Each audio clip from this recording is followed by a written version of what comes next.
Okay, so Rachel, as you reflect back on your lesson that you taught, how do you feel it went? It went well. She struggled a little bit today. I don't know if it was... Actually, she did well at some parts of the lesson today. Other parts were a little more difficult for her. I don't know if it was the content or if, I don't know, she just maybe wasn't on today, or she was just getting confused by my directions, so I don't know.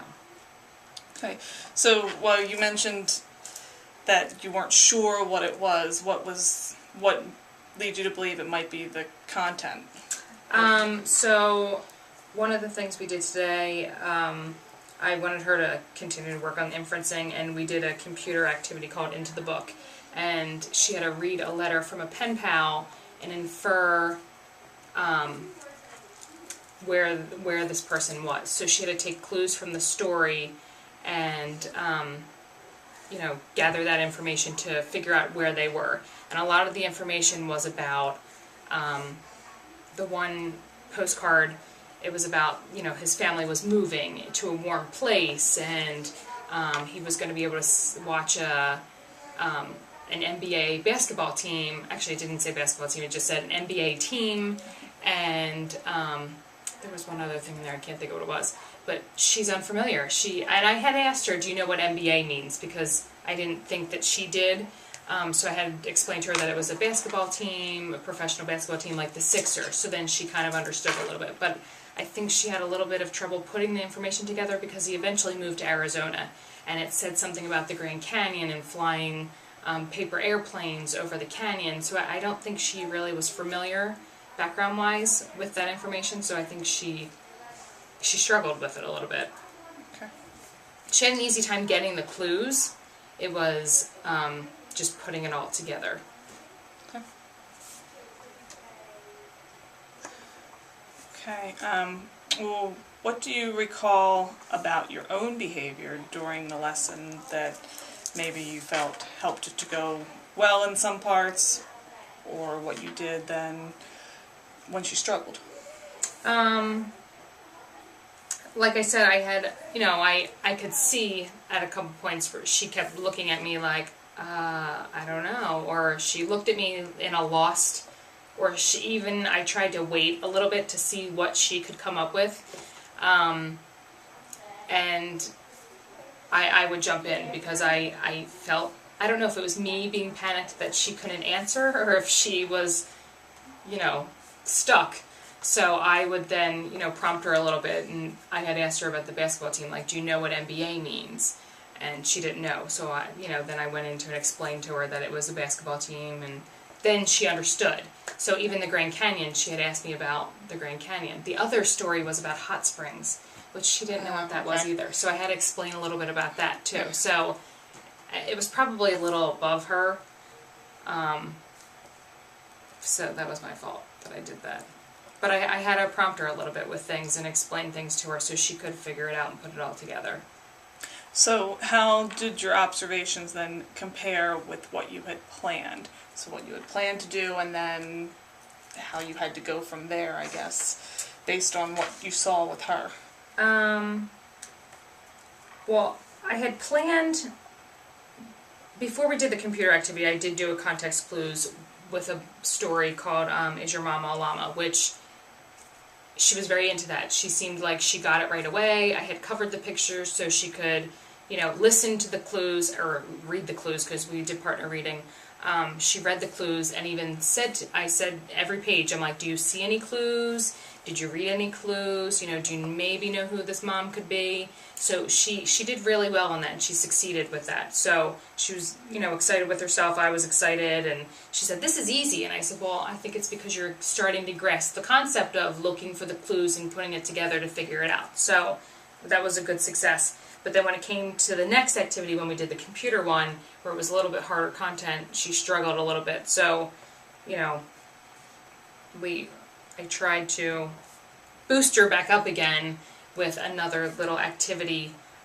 We pulled away from that when we were done, and I made her do another little riddle type thing where she could have success. So we ended with that. I hope that answered your question.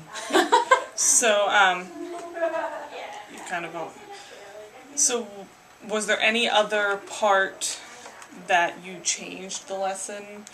Was there anything else that she said or did that caused you to, in any other parts of the lesson other than just having to jump in with her?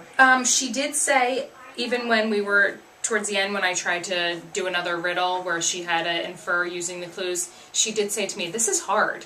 So, and I said to her, it is hard because it makes you think. You have to, use your brain, background knowledge, and put it all together. And she looked like she was really trying to think today. So, where I think other things, sometimes it just came off easy for her, this, it was a challenge. Which I don't see it as a bad thing. She was just being challenged, so. You kind of already answered that. What hunches you have to explain why your 2T did or did not perform as well as you had hoped. So where do you kind of see yourself maybe going in the future now based on what you saw today? Does that change anything in the plans for the future? No, because I'm still sticking with the whole inference context clues thing. We're now just pretty much. I'm gonna have her do another reading, and using a book. I don't really know where I'm gonna go with it, but I think I'm gonna have her read, and I'm gonna apply inference questions where she's just gonna be. And maybe pull out a couple words or two that she needs to use for context clues. Like I want to kind of pull it all together a little bit before we get to assessment again. And then finally, for her project, we're gonna start writing riddles about her that people are gonna have to infer. And I really haven't done a lot of writing with her, so we'll see how that goes. Okay. So you did mention that you felt you were jumping in a little bit more today, and that was one of the things that you wanted me to look at. So do you feel as if you were doing a good job of giving any wait time before jumping in, or? I do think I did. I think because at some points it was getting to that uneasiness. So I knew that, okay, now it's time to jump in. I don't know, I feel like you kind of know at some point when you are just waiting and rephrasing and it's still not coming that, I feel like that is a kind of a point to jump in because I don't want her to go to that frustration level and pull away. So, okay. Yeah. So I'm curious to see your thoughts or what you find. Okay. So, is there anything else that you would like to share about the lesson as you've thought about it and you've been reflecting that stood out to you that was good about the lesson, or that you thought, I really shouldn't have? I do wish, I do like that I did the computer thing. I just wish I would have reviewed it a little bit myself before doing it and maybe have gone over with her some background knowledge to see what she knew prior to going in. I think that would have helped her a little bit with inferencing. Okay. So yeah, that's one thing that I definitely would have changed. Okay. So, sounds good. Thanks.